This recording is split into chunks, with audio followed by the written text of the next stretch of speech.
जिंदगी में कई बार ऐसे मौके आते हैं जब जीत या हार मायने नहीं रखते। उससे भी बड़ा हो जाता है सही और गलत का सवाल। क्या सही है और क्या गलत है। ऐसे समय में हमें यह तय करना होता है कि हम मुश्किल रास्ता चुनेंगे या आसान रास्ता। आज मैं भी एक ऐसे मोड़ पे खड़ा हूं।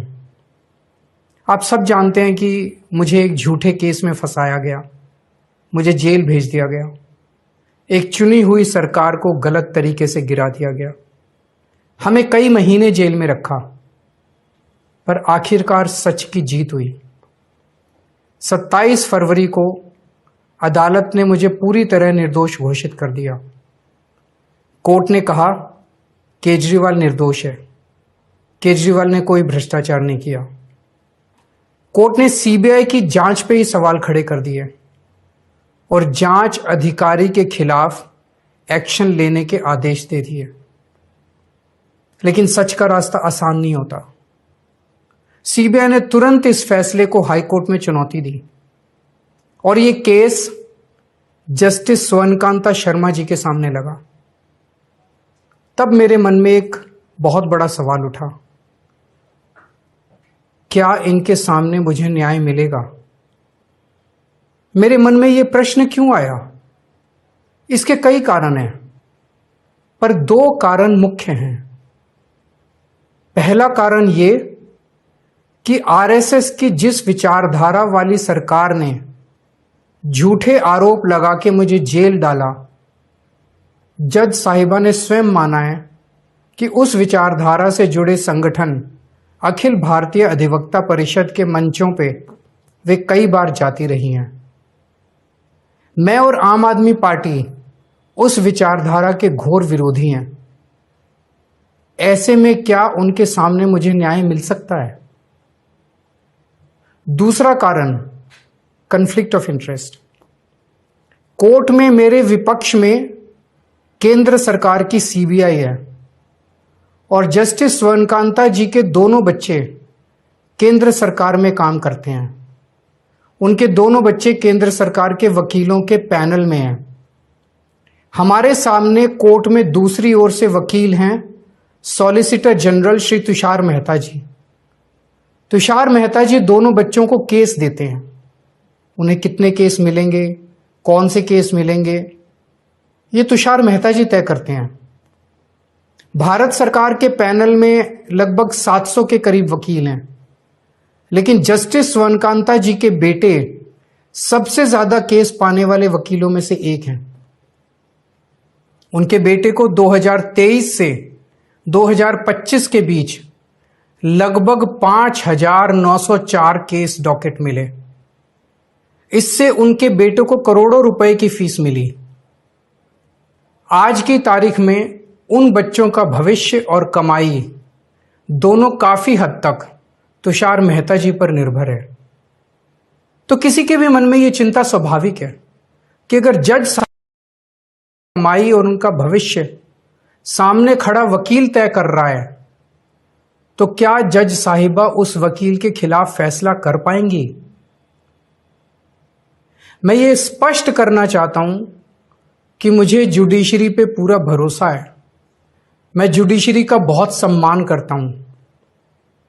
जब मेरे खिलाफ गलत साजिश हुई तो हमारे देश की जुडिशरी ने ही मुझे न्याय दिया था।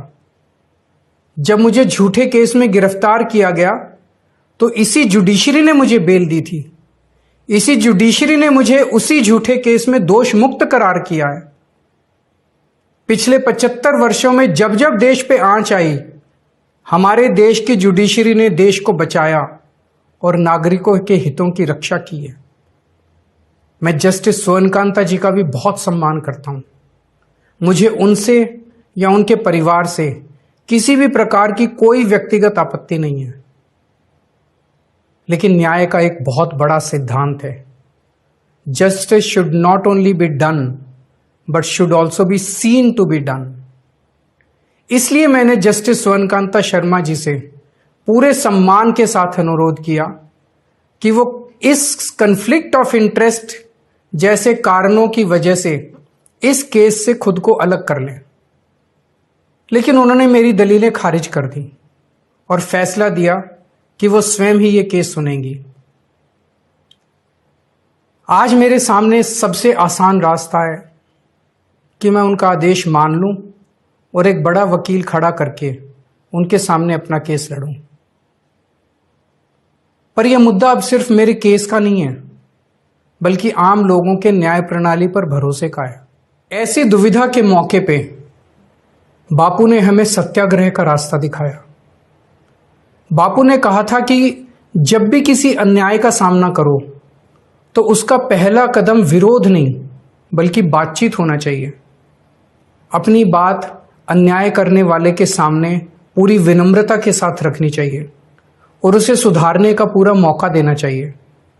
सारी कोशिशों के बाद भी अगर न्याय ना मिले तो अंतरात्मा की आवाज सुनो।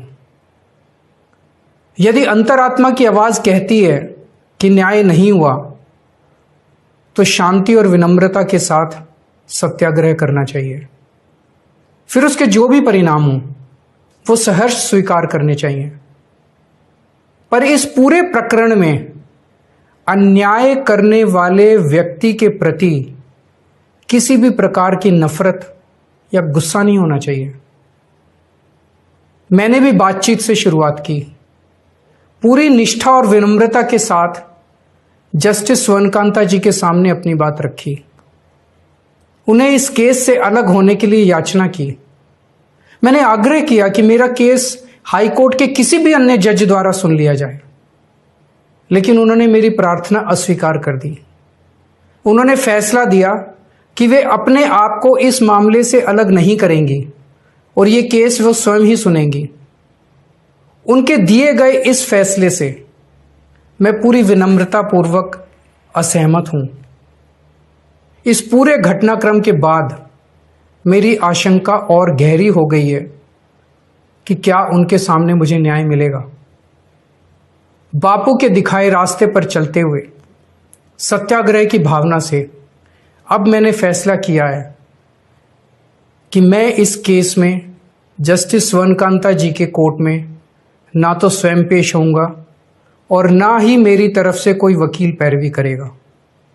जस्टिस स्वर्णकांता जी जो भी फैसला सुनाएंगे उस पर समय आने पर मेरे जो भी कानूनी अधिकार हैं, जैसे सुप्रीम कोर्ट में चुनौती देना आदि, वो सभी कदम लेने के लिए मैं स्वतंत्र हूं। ये बात आज मैंने एक पत्र लिखकर जस्टिस स्वर्णकांता जी को भी सूचित कर दिया है। मेरा जस्टिस स्वर्णकांता जी से किसी प्रकार का व्यक्तिगत विरोध नहीं है। यदि भविष्य में भी कभी उनके सामने मेरा कोई अन्य केस लगता है जिसमें मेरे विरोध में बीजेपी, केंद्र सरकार या तुषार मेहता जी नहीं है, तो मैं उनके समक्ष जरूर पेश होऊंगा। आप पूछ सकते हैं कि यदि मैं जस्टिस स्वर्णकांता जी के रिक्यूजल ऑर्डर से असहमत हूं तो उसके खिलाफ सुप्रीम कोर्ट क्यों नहीं जा रहा? उसकी तैयारी कर रहा हूं। यह पूरा मामला बहुत नाजुक और संवेदनशील है।